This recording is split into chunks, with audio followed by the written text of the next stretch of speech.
Good evening, everyone, and welcome to this evening's conversation between Maryam Eisler and Simon de Pury in celebration of Eisler's current exhibition, If Only These Walls Could Talk, which is on display at Alon Zakaim Gallery, Cork Street in Mayfair until the 24th of November.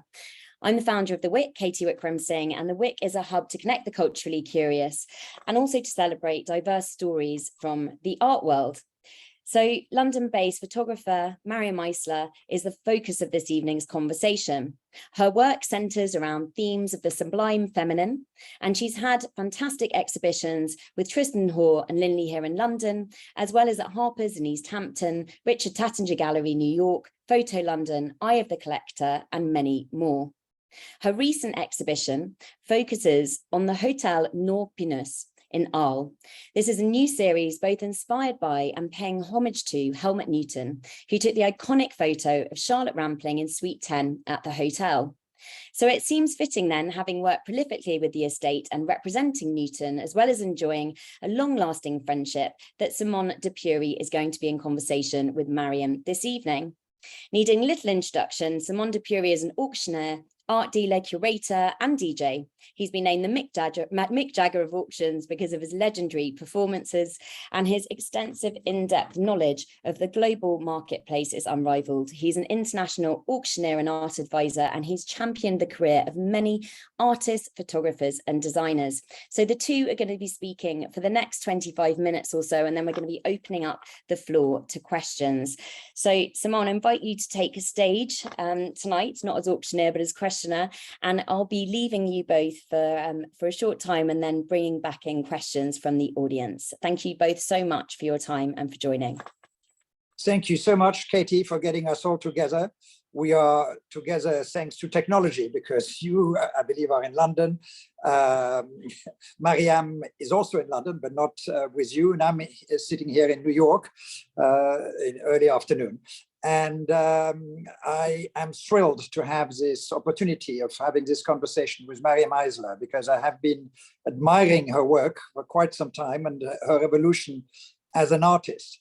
And then when I heard about her current exhibition, I was completely fascinated, because it does focus on Hôtel Nord-Pinus, this wonderful little hotel, which is on the main square of Arles. And we will speak later on, about the particular importance of that hotel. But I would love to ask Maryam, what caught you and why you decided to do something particularly in Arles at the Hôtel Nord-Pinus. Of course, Simon. First of all, welcome everybody. Delighted to be here and delighted to share my story with you all. France is very much part of my makeup, to be honest. I grew up in Paris. I'm Persian of origin, as you know.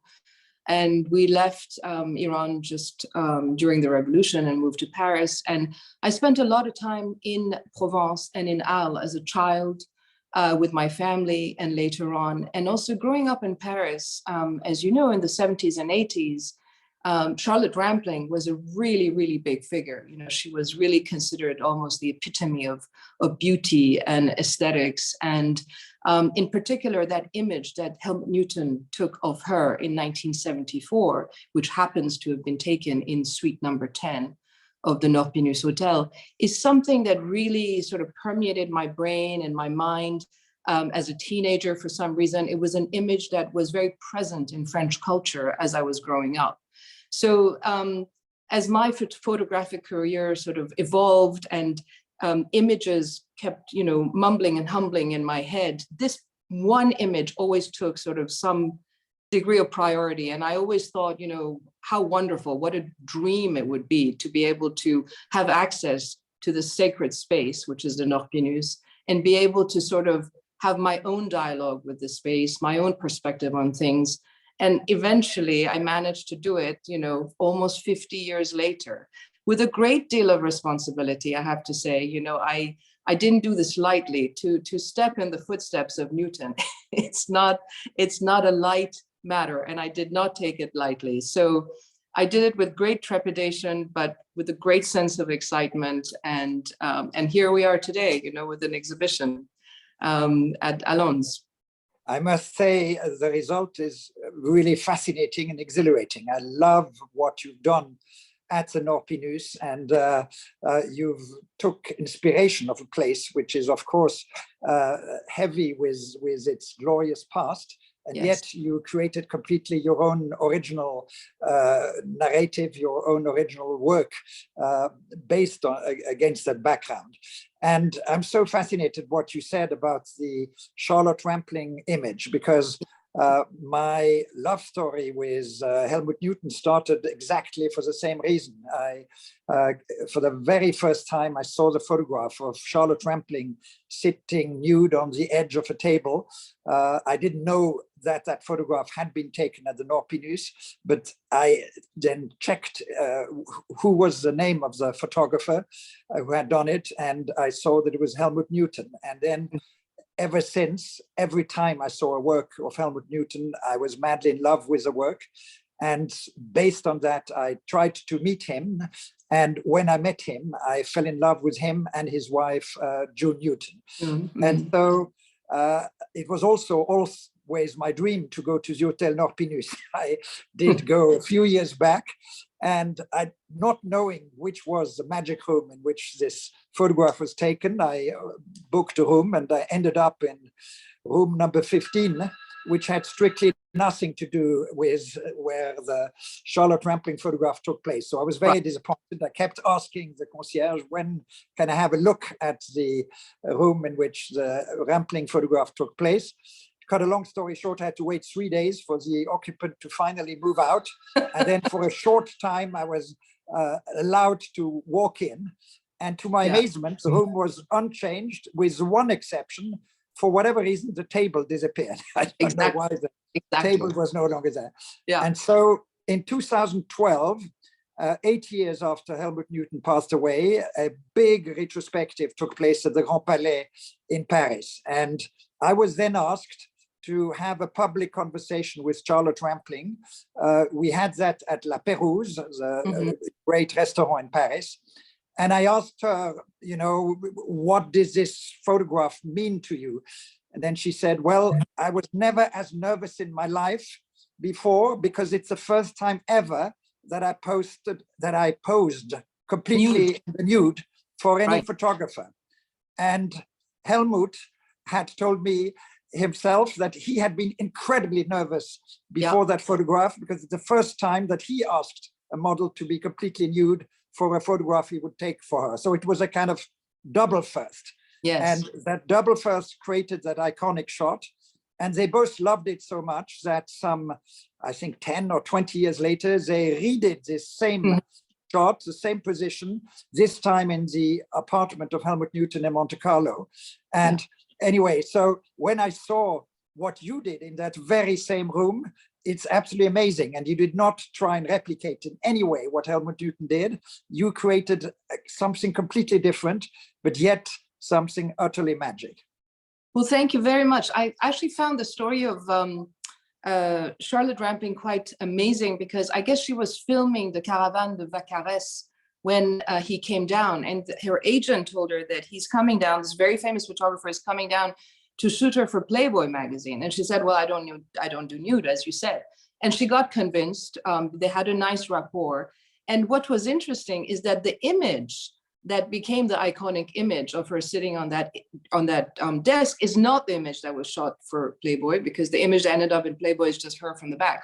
This was a spontaneous act post-official shoot, which he took of her, and Vogue ran it in 1974. And that's what sort of marked or stamped her as the sexiest woman of the time, of her time. So I really thought that spontaneity was really, it was amazing. And I try to the best of my ability. It's actually in Vogue that I saw it for the first time. There you go, there you go. That it wasn't in Playboy, it was in Vogue, and it was the spontaneous shot.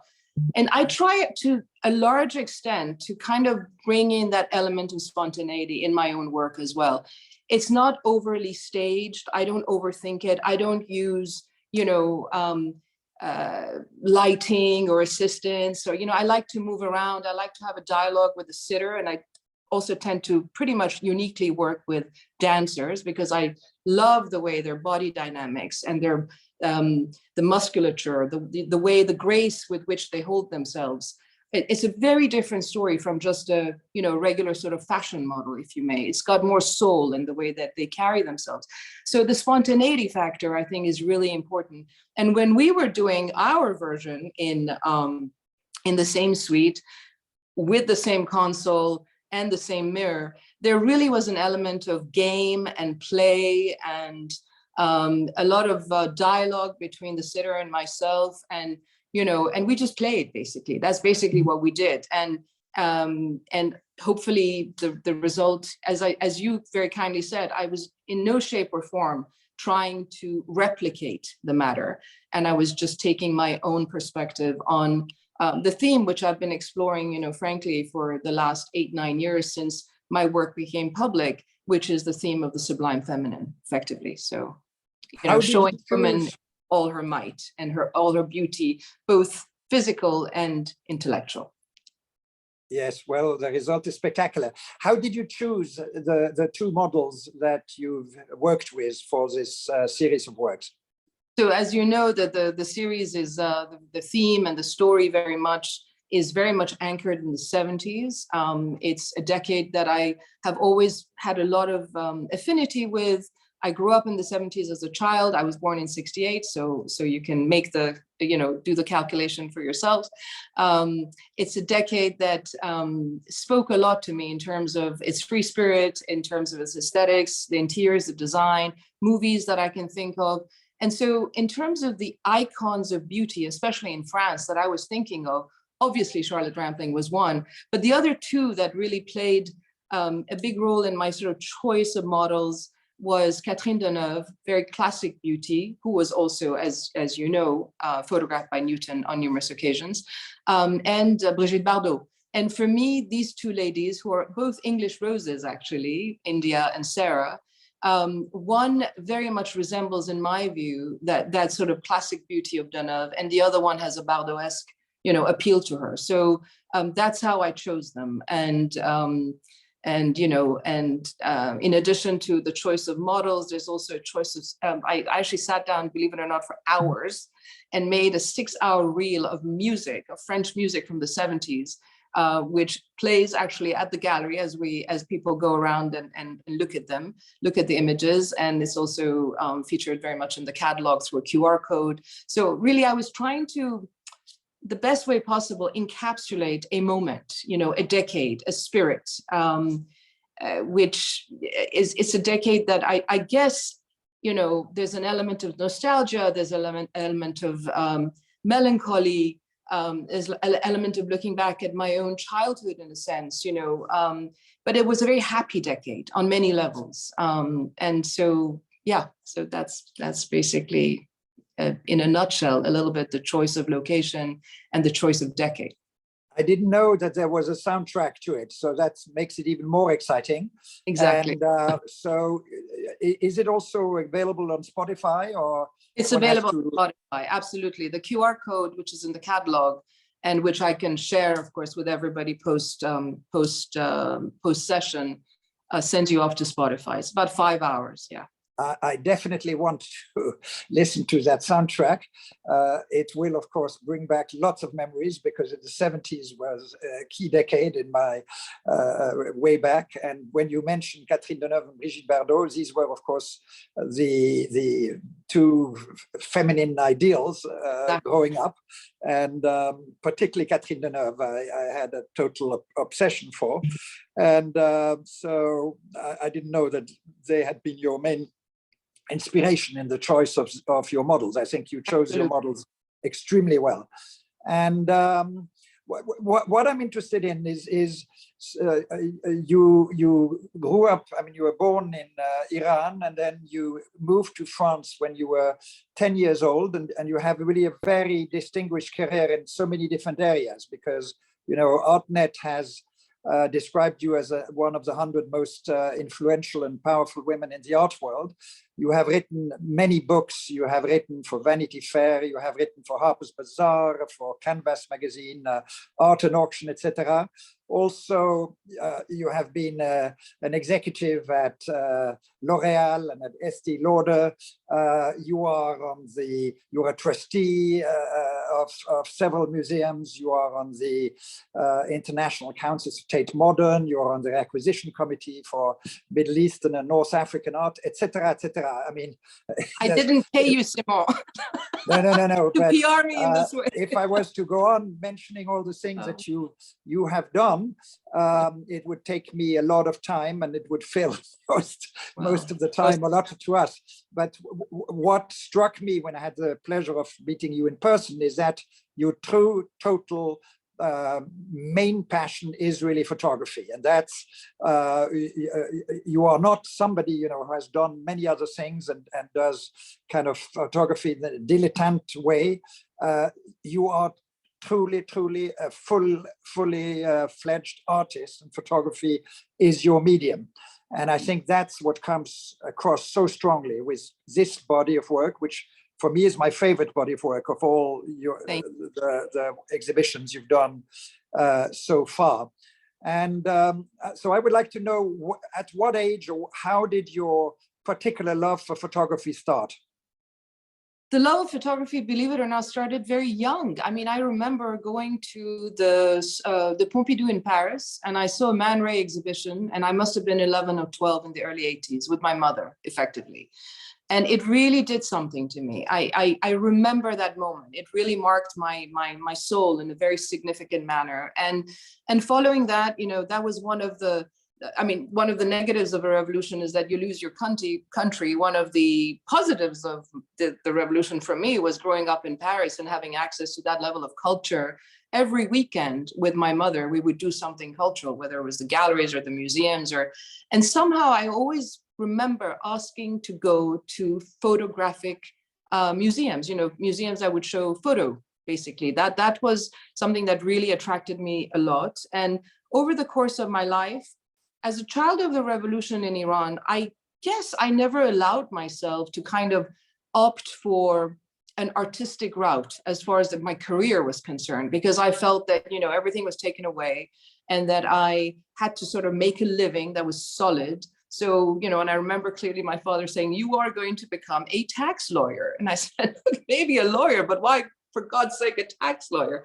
But just to give you that sort of spirit, the way, the family was thinking. And so I went into banking and then an MBA, and then eventually went, as you kindly said, I worked for L'Oréal and Estée Lauder. But what was interesting during those 10 years between L'Oréal and Estée Lauder is that, of course, even though I was in brand management and dealing with marketing, what really, really excited me most was the advertising campaigns and the promotional campaigns. That's the area where I felt, at my best, at my most creative. I added, I think, quite a bit in terms of the development of the campaigns and so forth. And so what I'm trying to say, I guess, it was always the creative side of business, in a sense, that attracted me the most. It was the image making side that attracted me the most.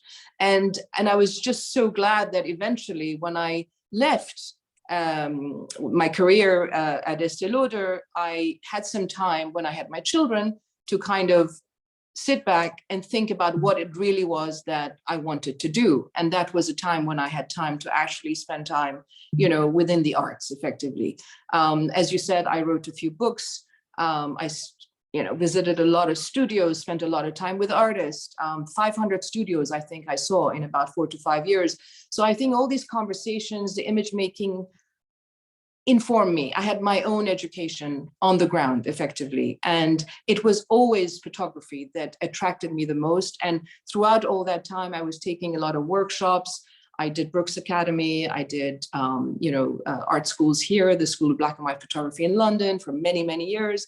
I did all kinds of formats. Printing in the darkroom was an amazing process because I learned about light, and that's truly, I think, where I learned how to paint with light and where my love of black and white really came through, because I think that with black and white, you really boil down to the bare essences of the image And it's kind of no nonsense. It's as pure as it gets, effectively, and tested different techniques of printing, different papers. And even now in this series, as you can see, I've used a Hahnemuller paper, which is very abrasive. It's very it absorbs ink in a very potent kind of way, which really increases sort of the level of contrast and the grainy nature of the image. I even went as far as, now shooting in digital, turning the digital file into a physical neg and printing from the negative. So finding new ways and different ways of also constantly differentiating yourself effectively. But really the public side of things was pure fluke. And it was 8 years ago, complete and utter fluke, where a friend of mine came. I'd just come back from New Mexico, where I'd gone to shoot on George O'Keeffe's ranch at Ghost Ranch. And I had my images on the ground, and she's an art consultant. She came and asked me, who have you bought? And I said, well, no, this is not a purchase. This is actually my own photography. And she snapped and sent it to Tristan at the time. And that was history. And since then, my wings are literally unclipped. And as you said, it literally is the purpose of my life. It is my absolute passion. And I'm constantly and continuously thinking about the next series, about the next research. And it really just gives a lot of worth to my everyday, effectively. Well, having witnessed your development as an artist, I cannot wait for your future growth as an artist. It's very exciting. And one of the multiple activities that you have, and that we have not alluded to yet, is that you're also a collector, you're an active collector. And I would love to have your take on the market for photography. How would you assess is the market for photography generally at this moment? This at a time when every single human has become an active photographer, thanks to social media and mobile phones. I think that, so generally speaking, first of all, I think that the American market is very strong. And I think the French market is pretty strong. I'm not sure photography is taken as seriously in England as it is in those two markets. And it's a shame, because it's a great art form. So that's, a point of concern to me a little bit. And I think England needs to push further, and really establish this art form as a proper, established, respected art form. So that's one thing I would say. I think that the photographers who succeed, and that's certainly something I try to do, and I have to say the exhibition has been very successful in that sense. And perhaps it is due to this. And it's probably related to my marketing background, which is, everyone can take a pretty picture. That's down to technique and down to aesthetics and so forth. But I think what's really important is to create a series with a theme, with a story, with a personal history, with, a package that makes people dream, that makes people imagine. You need to, it's almost cinematographic in a way. It's to try and engage people into a journey of some sort and make them dream, and perhaps even have them have their own take on the story, without you having to feed them every detail, every nook and cranny of what you're trying to achieve. That I think is super important. So to package a series and then really, dig deeper in terms of, in this case, for instance, is, the element of sentimentality, of nostalgia, of melancholy. It's not just about the sublime feminine in this case. This famous suite number 10 is a very interesting location, because it also has and deals with the tensions between the female and the male forces and energies, because it's in suite 10 where the great matadors of the time, like Dominguin, for instance, used to change in the suite, greet the crowds from the balcony, and then go down, meet everyone, and go to the arena in Arles, which is a Roman arena by origin, and meet his fate with the bull. So I really found this sort of tensions of female, male, permeating the city, permeating the story, permeating the suite. You just keep building upon the story, you build layers. And I think those are the types of interesting aspects, interesting perspectives that can, attract the viewer and the observer a little more and a little deeper into the story. Yes, and you see what is interesting. I mean, there is this element of nostalgia about the Nord-Pinus, but Arles, of course, has become a major, major cultural center.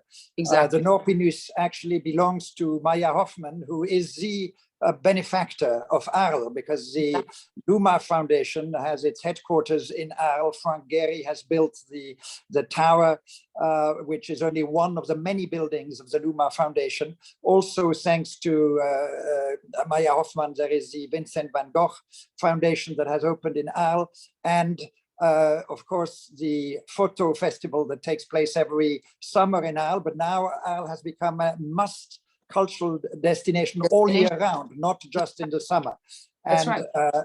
There are a number of incredible hotels besides the Nord-Pinus that each have particular charm. One has been totally decorated by India Madhavi. The other one has been decorated by this amazing Latin American artist. I have a mental Jorge Pardo. Jorge Pardo, amazing hotel that Jorge Pardo did. Last time I stayed in that hotel. So Arles is a vibrant place that has an incredible past, but a vibrant present. Now, one thing I think we have to address, Maryam, because I think right now we see what is happening in your country of birth, and which is very, very troubling, to say the least. And somehow I feel that the world in general doesn't report all that much about it. And I cannot understand fully why that is the case. And also even the art world is not really kind of reporting it that much. And I mean, when I just read what was said yesterday and today, I mean, it just absolutely horrifying. And I would love to have your take, because you're also with your Instagram account very active in putting the spotlight on what is happening there. Yes. Yes, it is surprising that the world of politics is not really responding well. And I leave that to politics. There are forces that are at play where, the dollar sign speaks higher than the voices of people, and potentially the smell of oil is stronger than the smell of blood. Let's put it that way. So I'll just leave it at that as far as politics is concerned. The art world, which is so dear to me and so close to my heart, I have been very vocal, as you know, and I have no qualms in being even further, vocal about it. I'm going to cite one example, which really for me is the most perplexing, to say the least, which is the British Museum here in England.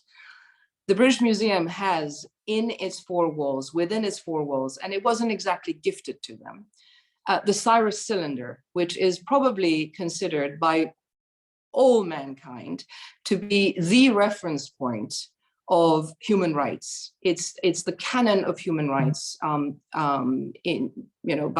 any standard that you can possibly imagine. And they have not expressed an iota of concern, let alone even post an image of the Cyrus cylinder as a symbol of human rights. That, to me, is literally perplexing. So other institutions have made a very positive stance by at least posting images of artworks. For instance, the Tate has, SF MoMA has, and other institutions have across the globe,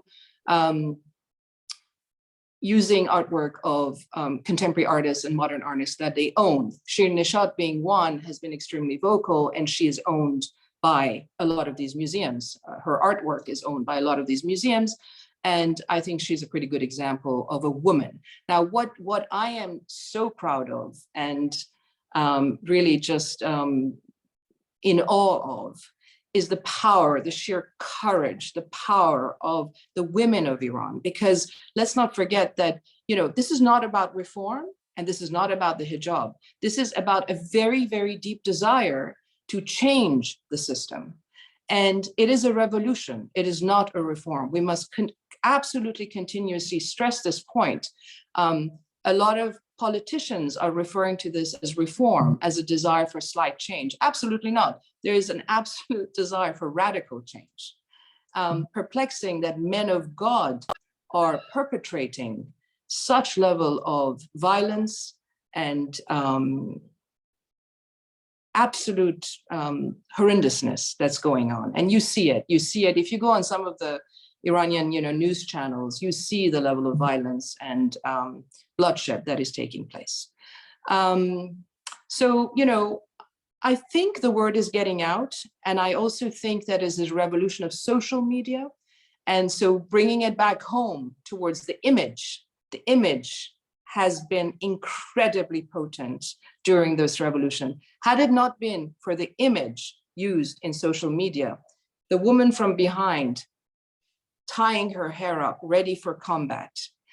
All these women now, especially in the world of Hollywood, of France has been incredibly supportive. A lot of French actresses have gone to screen. The act of cutting your hair, women getting up on top of cars and brandishing their hijab. These are incredibly, incredibly strong images, and they are now being perpetrated across the globe. And hopefully, even if politicians don't want the message to get out, I think the people of Iran are doing everything within their means, using social media as a tool to get the message out. So I think we're pretty clear as to what's happening now. Yes, I think I just saw a signal that we have come to the end of our allotted time, but what I must say, it really forces the admiration because in a world which is ruled by fear, and I speak just not only of Iran, but quite generally, there's so many parts of the globe where fear is the ruling factor. What always amazes me is those who show guts, those who show courage. It's always women, and that is truly admirable. And it's the first revolution of its kind in our time that is being led by women. Catalyst was women, and now the men are joining force. Now it is truly a hand-in-hand operation. So I'm not going to say that it's a it's a female. It was female-led at the beginning, but now men and women together, hands in hand. 70% of the population is under the age of 30. You go ahead and make that calculation. It's a young country. They want to be on par with the rest of the world, and they have every right to be on par with the rest of the world. Absolutely. It is such an incredible pleasure to speak to you, Maryam, and really inspiring. You are as articulate as you are talented, and thank you. I do hope that those who have not seen yet that wonderful exhibition will be able to see it. And I think it also exists in form of a publication. And of course, these works can be also acquired individually. So, this is just the beginning of your Nord-Pinus show, which will have a long afterlife. Thank you so much, Maryam. Together in Iran one day. Why not? That would be amazing. There you go. Fabulous. Take care. Thank you very much. Many thanks. Thank you. Thanks to you for your time and your interest. Not at all. And thanks for Katie for getting us all together. Exactly. Is Katie going to say something? Or are we done? Yeah. Can you hear me? Yep. Hello, thank you so much. That was incredible to hear you both speak about the work in such depth and detail. We did have just a couple of questions before we wrap up. I know we're short for time, but Maryam, if it's all right for me to ask you those, I'll bring those in from the audience. And if anyone wants to put any into the question box, obviously on the webinar, please do. I'm going to be speaking for the next few minutes. So first one is, from Maria, when did you feel the need to start shooting in colour? It's a very good question. It really started post-COVID, during COVID, in fact, I would say.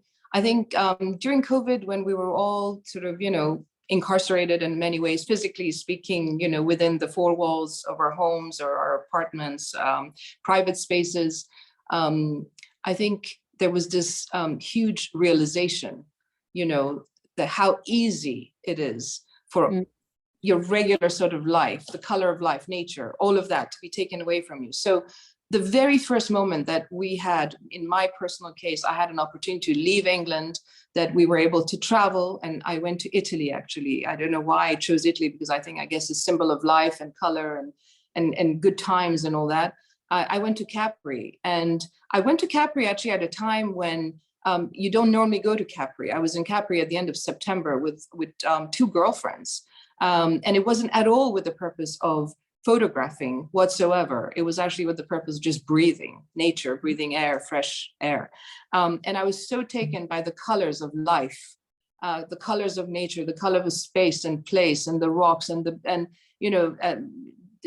potency of life that was surrounding me, that I started snapping, because I always do somehow. And when I came back, I made a book of these images. And then upon the insistence of a friend of mine, Catherine, did a pursuing, exhibition after that. And I couldn't help but to show these images in color, because it really was almost like a symbol of life and hope, post-pandemic. And so timely, exactly, post-lockdown. Exactly. And in terms of obviously the sublime feminine and the way in which you shoot, there's a question here around, did you consider challenging, or did you find it challenging, the sexual objectification of women in the 70s by photographing women of all body types, ages, disability as a modern day interpretation of the Newton photo? Which is quite, I'm not sure if I'm quite understanding the exact meaning of that. I think this touches on actually a couple of questions that have come about through a few of the group tours that we've had around the exhibition. And I think we talked a little bit, didn't we, about this gaze of the 70s and Newton, and whether there is kind of occasionally a school of thought, which is, are these images, both that are paying homage and some of his own, are they objectifying women? And I think from what you said, it would be great to hear your thoughts on that. So I actually, some people say, and of course everyone is completely entitled to their opinion, that Newton images are objectifying women. And I don't agree with that at all. In fact, I think that Newton images show women in a very sort of, she's owning it kind of way. Newton women, for me, are incredibly strong, incredibly present. And he tends to also shoot from below, which really, elongates the figure. And they were incredibly strong and present and looking straight. They're not looking left and right, they're looking straight at the photographer.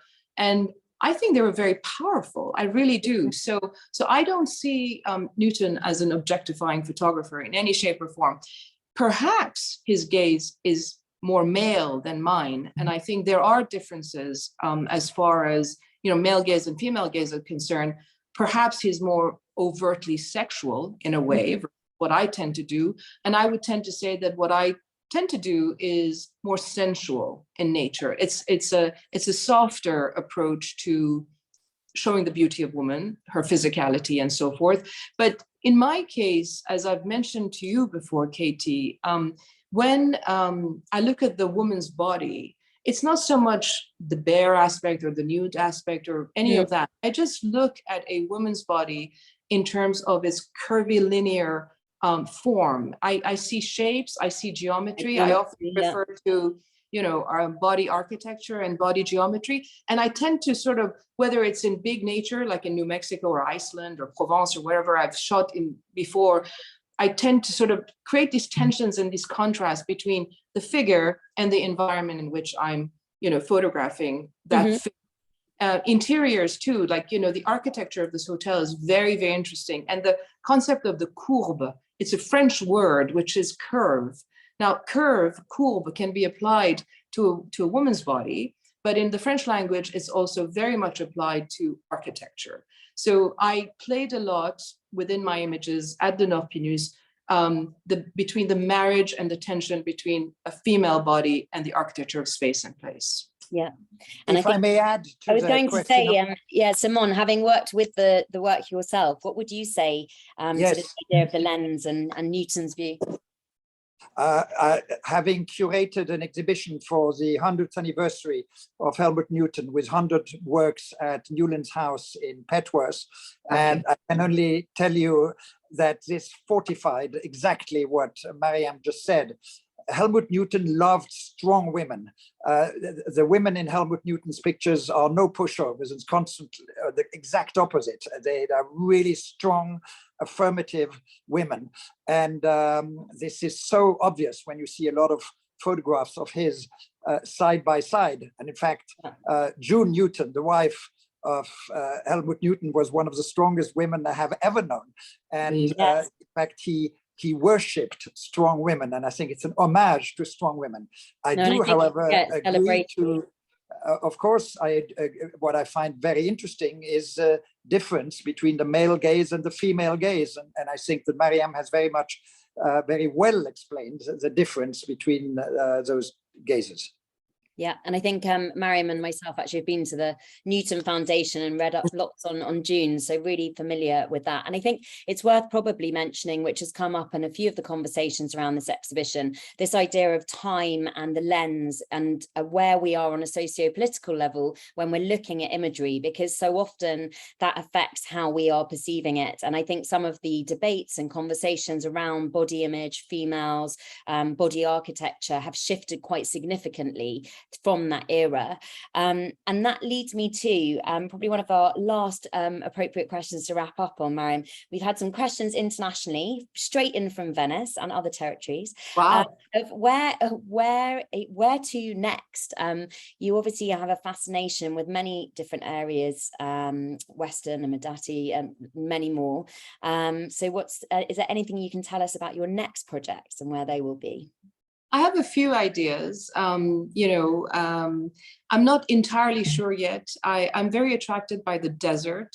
So places like, Atacama Desert, for instance, is something that attracts me a great deal because it goes back to the origin of man, with a capital O, and potentially a further exploration of Eve, with a capital E.